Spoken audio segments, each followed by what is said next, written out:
Friends, मैं आपका साथी धर्मराज यादव और आज की इस वीडियो में हम आपको बताने वाले हैं आयन एक्सचेंज रेजिन क्लासिफिकेशन के बारे में।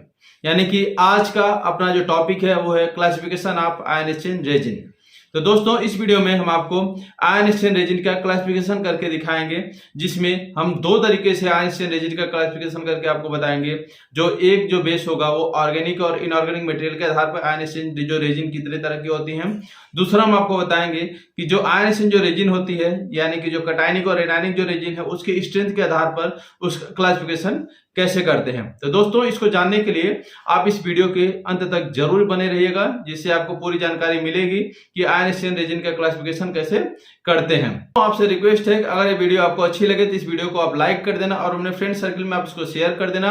और अगर आप इस चैनल पर पहली बार विजिट किए हो तो प्लीज आप इस चैनल को सब्सक्राइब कर देना और बेल आइकन को एक्टिवेट कर देना, जिससे कि और कोई भी नई वीडियो या नया अपडेट आएगा तो उसका नोटिफिकेशन आपको मिल जाएगा। तो आइए करते हैं वीडियो को स्टार्ट। तो दोस्तों, इस वीडियो में आप जानने वाले हैं classification of ion exchange resin के बारे में।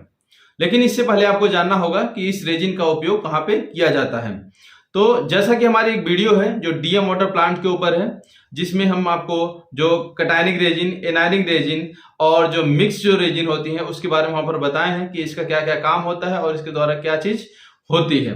तो अगर आप रेजिन के उपयोग के बारे में नहीं जानते हैं तो उस वीडियो को आप जरूर जाके देख लीजिएगा। उस वीडियो का जो लिंक है इस वीडियो के डिस्क्रिप्शन में आपको मिल जाएगा, वहां आप जाके जरूर इस वीडियो को देख लें। उसके बाद आप इस वीडियो को देखेंगे तो आपको अच्छी तरह से समझ में आ जाएगा कि इस रेजिन का उपयोग कहां पे किया जाता है और किस पर्पज के लिए किया जाता है। तो समझते हैं आयन एक्सचेंज रेजिन कितने तरह के होते हैं। तो जैसा कि मैंने आपको पहले बताया था कि आयन एक्सचेंज जो रेजिन है उसका हम दो तरह से क्लासिफिकेशन करके बताएंगे। तो पहले हम आपको बताएंगे इसके जो ऑर्गेनिक और इनऑर्गेनिक जो मटेरियल के आधार पर आयन एक्सचेंज रेजिन कौन कौन सी होती है उसको हम आपको बताएंगे। फिर हम इसके स्ट्रेंथ के आधार पर इसका क्लासिफिकेशन करके बताएंगे।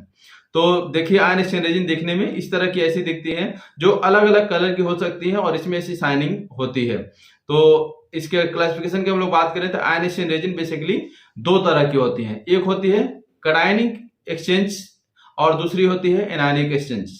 जो कटायनिक एक्सचेंज रेजिन होती है उसको अगर हम लोग इसके ऑर्गेनिक और इनऑर्गेनिक मटेरियल के आधार पर इसका क्लासिफिकेशन करें तो ये दो तरह की होती है। जो कटायनिक एक्सचेंज रेजिन दो तरह की होती है, जिसमें से जो एक है इनऑर्गेनिक और दूसरी है ऑर्गेनिक।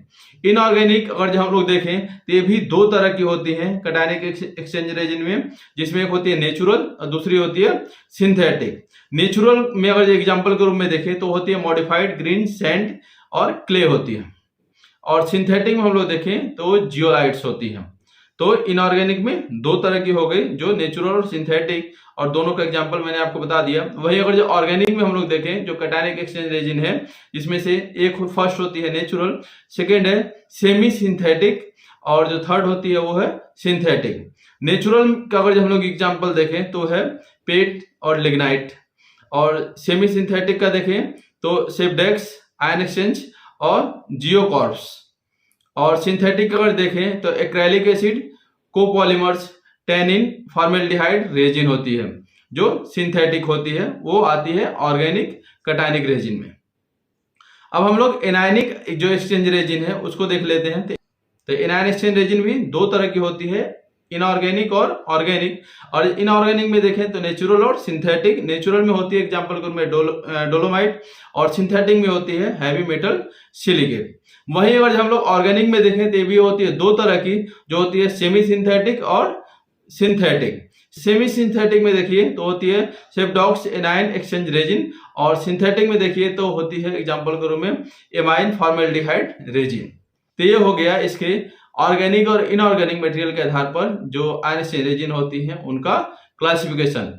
तो इसमें आपने क्या देखा कि जो आयन एक्सचेंज रेजिन होती है दो तरह की, कटायन और एनायन एक्सचेंज रेजिन।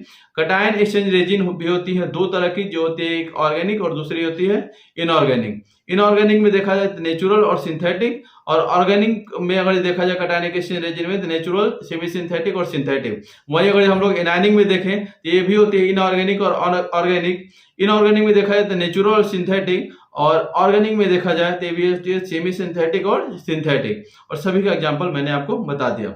वहीं अगर हम लोग बात करें इसके स्ट्रेंथ के आधार पर कि जो आयन एक्सचेंज जो रेजिन होती हैं उनका क्लासिफिकेशन कैसे किया गया, तो देखिए हम लोग जैसे जानते हैं कि आयन एक्सचेंज रेजिन दो तरह की होती है, पहली होती है कटायन एक्सचेंज रेजिन और दूसरी होती है anion exchange resin. Cation exchange resin को आप देखिए तो ये भी होते हैं दो तरह के, जिसमें होती है स्ट्रॉन्ग एसिड और सेकेंड होती है वीक एसिड, जो कि आप देखे भी होंगे डीएम वाटर प्लांट में कि स्ट्रॉन्ग एसिड कॉलम रहता है और वीक एसिड कॉलम रेजिन रहती है। तो स्ट्रॉन्ग एसिड जो रेजिन होती है उसमें होती है सल्फोनिक एसिड ग्रुप के जो रेजिन होते हैं, और जो weak acid cation exchange resin होती हैं उनमें जो रेजिन होती है वो कार्बोक्सिलिक एसिड ग्रुप के होते हैं। ये तो हो गई कटायनिक एक्सचेंज रेजिन। अब हम लोग बात करते हैं एनायन एक्सचेंज रेजिन। तो ये भी दो तरह के होते हैं, एक होती है strong base anion exchange resin और दूसरी होती है weak base anion exchange resin. तो strong base anion exchange resin भी दो तरह के होते हैं, जिसमें से एक होती है टाइप 1 और सेकेंड होती है टाइप 2। टाइप 1 में होती है क्वाटरनी अमोनियम और टाइप 2 में होती है टाइप 2 क्वाटरनी अमोनियम। और वही हम लोग बात करें वीक बेस एनायन की, ये होती है अमोनियम बेस जो एनायन एक्सचेंज रेजिन होती है। तो दोस्तों आशा करते हैं कि आपको पूरी तरह से समझ में आ गया होगा कि जो आपके आयन एक्सचेंज जो रेजिन होते हैं इसका क्लासिफिकेशन कैसे किया जाता है, इसके अगर जो स्ट्रेंथ के आधार पर देखें तो इसका क्लासिफिकेशन कैसे होता है, और इसके और ऑर्गेनिक और इनऑर्गेनिक मटेरियल के आधार पर देखें तो ये कितने तरह के होते हैं और कौन कौन से मटेरियल यूज किए जाते हैं। दोस्तों अगर ये वीडियो आपको अच्छी लगी हो और ये आपको जानकारी अच्छी लगी हो तो इस वीडियो को आप लाइक कर देना और अपने फ्रेंड सर्कल में आप इसको शेयर कर देना। और अगर आप इस चैनल पर नए हो, पहली बार विजिट किए हो, तो प्लीज आप इस चैनल को सब्सक्राइब करना और बेल आइकन को एक्टिवेट कर देना। दोस्तों अगर वेस्ट वाटर ट्रीटमेंट से रिलेटेड अगर कोई भी आपकी क्वेरी हो तो आप हमको कमेंट करके पूछ सकते हैं। अगर पॉसिबल होगा तो तुरंत उसका जवाब आपको मिल जाएगा, नहीं अगर पॉसिबल होगा तो उसके ऊपर हम आपको वीडियो बना के पब्लिश कर देंगे, जिससे आपको मतलब जल्दी से जल्दी उसका जवाब मिल जाएगा। तो दोस्तों आज के लिए बस इतना ही, मिलते हैं नेक्स्ट वीडियो में नेक्स्ट टॉपिक के साथ। धन्यवाद दोस्तों।